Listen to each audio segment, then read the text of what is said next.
What's good, everybody? It's your boy Agent P of the GLP here to give you guys your Nuggets talk for Rockets in Denver here on this Sunday evening. First quarter, Denver and Houston actually had a good back and forth at the 2:13 mark. It was 21-18, a lot of good buckets back and forth. Jokic with a quick 7-3-3 to start the game. But Dylan Brooks and Şengün started off well. They had six apiece. After the end of the first quarter, Jokic, honestly, he almost played the entire first quarter. He played all of 48 seconds in that first quarter, and he went 16-5-3. Jokic was incredible for not just the first quarter, this entire game, and I'll obviously continue to elaborate on that as it goes on. But the second quarter, a theme for the night was the bench unit. The bench unit started the second quarter, and they were having a lot of trouble scoring. They actually went scoreless for the first 4 minutes of the second quarter, so it was not a good start for that unit. The Nuggets' first bucket came on an Aaron Gordon layup at the 7:37 mark of the second quarter. And despite all that, Denver was still leading after two. They were up 50-46. The starters came back in at that point. And they were able to stabilize the unit a little bit. So Jokic at the half had 21, 8, and 4. Michael Porter Jr., good first half as well, 13 points. Had a mini Porter quarter, went 9 points in that second quarter. Şengün and Fred VanVleet were pacing the Rockets with 11 and 10 respectively. Third quarter, Jokic continues to go off after three. Jokic had 27, 13, and 8. He knows it's incumbent on him to try to do a little bit extra with Jamal out. So you're going to continue to see these monster stat lines, even more than he was doing with Jamal out there. And the Nuggets led after three, 74-72.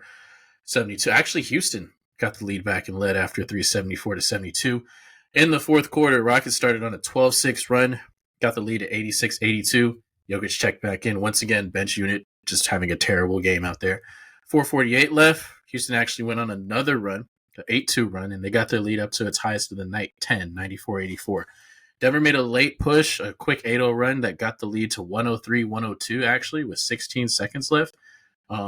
Houston hit a couple of threes, and it was only one possession game, 105-102. Nuggets had the ball and a chance to tie the game, but it was a kind of unfortunate.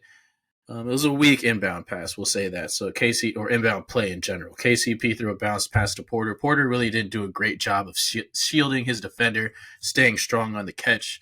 And Jae'Sean Tate, especially a guy like Jae'Sean Tate, he's a guy that likes to hustle, likes to play physical, and a guy like that is going to go right in, try to steal the basketball at that point, which he did.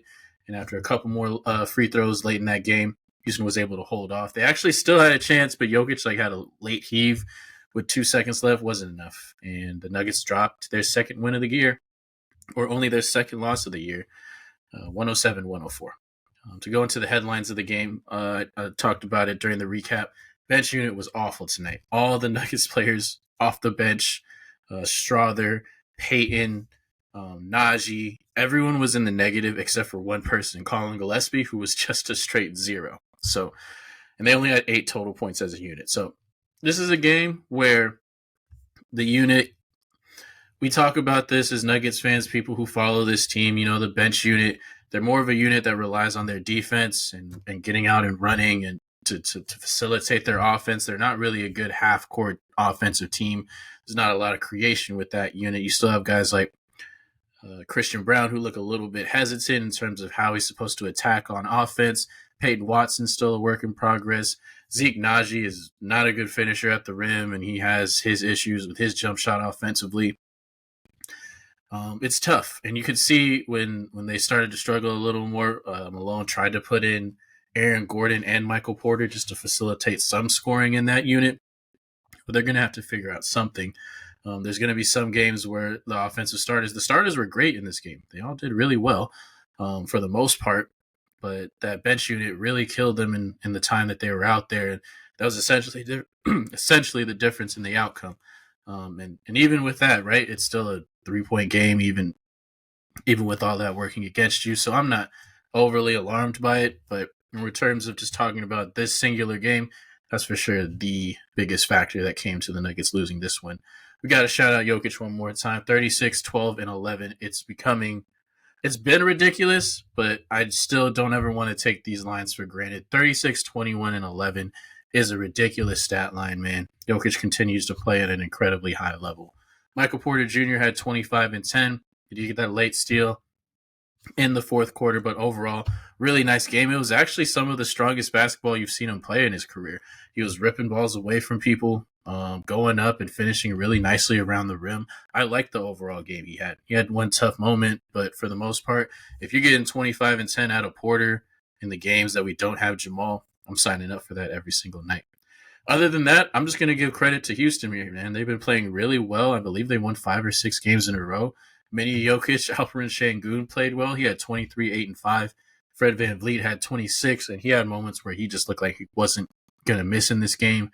Guys like Tari Eason and Jae'Sean Tate, guys who really don't have a lot in terms of their offensive repertoire, were guys who were constantly putting pressure and working through the hustle plays for Houston along with Dillon Brooks. So you got to give him his credit. He's played pretty well to start off the year. But even with all that working in Denver's favor, in Houston's favor rather, Denver out-rebounded, out-assisted, and outshot Houston by percentage in that game. So the one big difference and the one thing that the Rockets had a real big advantage on was their free throws. They went to the line 29 times and made 23.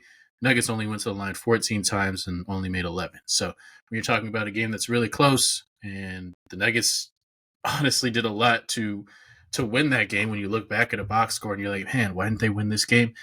Free throws are the big bugaboo in this one. They just couldn't get to the line.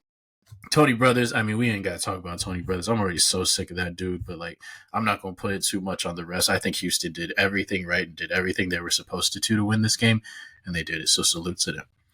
Nuggets next game. They are now 8-2 on the year. They will take on the Los Angeles Clippers, who are in disarray, which makes me even more nervous for that game, even though they do look really bad. Hey, man, that's why they play the games. Hopefully Denver just comes out with a solid mindset. That bench unit comes out with something to prove. They go ahead and get this in-season tournament win. Going 2-0 in the group play is obviously going to make it going to get you one step closer to getting out into the knockout stage. So hopefully you get this win against the Clippers and make it a little bit easier on yourself as tournament play goes on. So that game's going to be on Tuesday. I'm going to be there for the recap, and I appreciate you guys again for listening to this one. Peace.